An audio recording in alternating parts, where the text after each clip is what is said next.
ওমানে উচ্চশিক্ষার জন্য তালেবান শাসন থেকে পালানো ৮০ জনেরও বেশি আফগান নারী এখন অনিশ্চিত ভবিষ্যতের মুখোমুখি।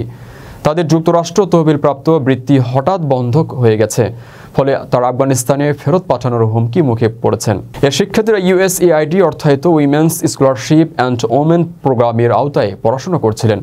তবে গত সপ্তাহে তাদের জানানো হয় তাদের বৃত্তি বাতিল করা হয়েছে। প্রেসিডেন্ট ডোনাল্ড ট্রাম্প পুনরায় ক্ষমতায় ফিরে যুক্তরাষ্ট্রের বৈদেশিক সাহায্য বন্ধের সিদ্ধান্ত নেওয়ার পর এই অর্থায়ন বন্ধ হয়ে যায়। বিষয়টিকে হৃদয় বিদারক উল্লেখ করে একজন শিক্ষার্থী বিবিসিকে বলেন, সবাই হতবাক ও কান্নায় ভেঙে পড়েছে, কারণ তাদের 2 সপ্তাহের মধ্যে দেশে ফেরত পাঠানোর কথা বলা হয়েছে।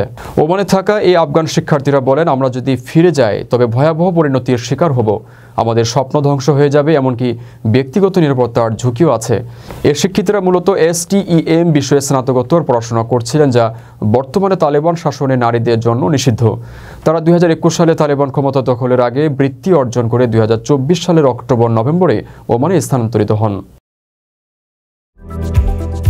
আকর্ষণীয় রেট ও দারুণ সব ডাটা বান্ডেল পেতে আজই ব্যবহার করুন ফ্রেন্ডলি সিম।